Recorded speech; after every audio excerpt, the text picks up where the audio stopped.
A warm welcome back to your latest industry recap. IndiGo are sending their 787s to more cities. Emirates are also sending their upgraded 777 to new locations, and Airbus A320neos, unsurprisingly, are being grounded. Now, to begin there with Scoot, Singapore Airlines' low-cost division, battling engine reliability woes across its A320 family series. When speaking with local media, the airline's chief executive officer discussed the impact that the groundings are having on the situation with its fleet. Scoot says that all 6 of its A320neos are grounded, which impacts its performance and puts more pressure on its day-to-day flying schedule as it tries to find any way possible to limit the operational impact that this causes. These engine woes, spurred on by the supply chain crisis that you're probably sick of me talking about now, does plague various engine types and therefore aircraft right around the world, and has caused Scoot to rethink how it operates its current aircraft as well as what it does in the leasing market. Scoot has confirmed it will extend the lease arrangements for some of its older A320ceo jets,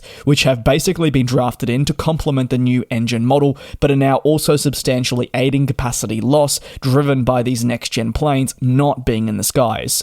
While it battles Pratt Whitney engine woes, the older A320ceos are taking on the brunt of the workload to help manage capacity and ensure that Scoot's overall performance on more of your short to medium haul routes are not going to suffer too much. How airlines cope with groundings to their next generation planes, more often than not being driven by engine woes, will change quite dramatically. The impact is typically less for those who secure aircraft on a short to medium term lease for those that cannot, but the situation remains far from optimal and can change at any given point. In more cases than one, it will also result in a reliance on some of your older gen planes, and while these older planes have proved to be reliable, they are equally nowadays less efficient. So therefore, you witness a bit of a knock-on effect through the financial reports, where added costs of continuing with these older planes are to be felt. Now, from an aviation enthusiast standpoint, we love it when some of these older planes stick around for a little bit longer, especially if you are an avid plane spotter and love to go check off aircraft and registrations. It gives you greater opportunity to see these older aircraft. But from an airline's perspective, they're probably ready to move on and are seeing more the negative repercussions of keeping these beloved planes. Singapore-based Scoot finds itself at least in a position where it's not the only one hurting. It's just become now the latest airline in a plethora to publicly discuss the global engine crisis, which we know is affecting many different engine types. Pratt Whitney has been featured as one of the focal manufacturers across this industry with its reliability and supply chain constraints. And the thing is, it's not just been one aircraft.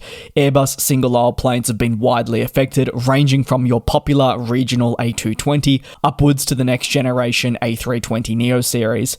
Moreover, the widespread nature of the industry woes has been the real thing that it's not taken prisoners. It can be felt in Singapore, the United States, and New Zealand, and frustrations at airlines are really coming out now on a public scale, and you've got to say you understand.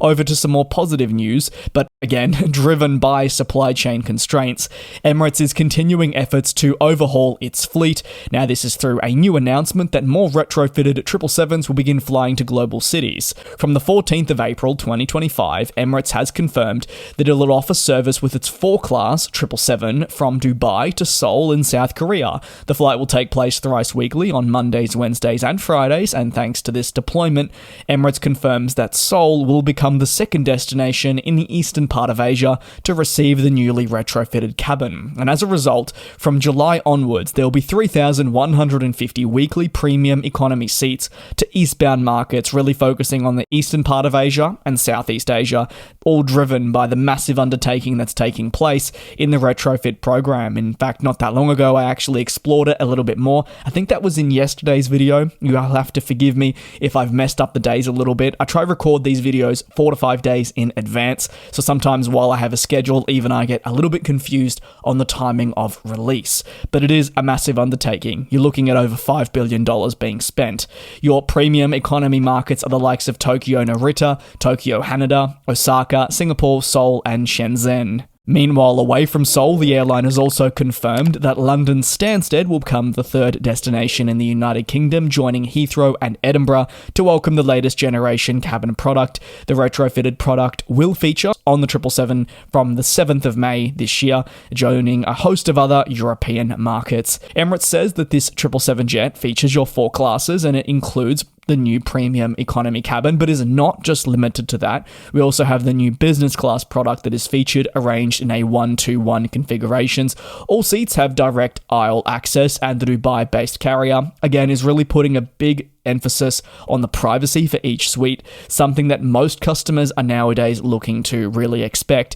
If you have a look at some of the trends in your upper classes, it has been a greater focus on privacy. Take a look at some of the higher classes in the 2010s, and you'll certainly see not as an emphasis on privacy. Now we're looking at those doors, aisle access, and a much more cozy suite, if that makes sense. And again, to reiterate, the 777 being sent to more cities in its upgraded fashion is all possible thanks to the $5 million investment into upgrading the interior product. This being done because the Dubai-based company knows it's going to have to retain these older planes longer due to an inability to acquire some of these next-generation planes on time, and it wants to try and align the cabin product with competitors too, to not lose further ground.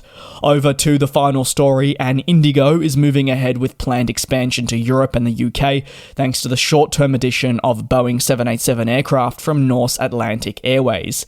The Indian carrier says that it will begin providing non-stop service to Amsterdam and Manchester from July to enhance westward flying.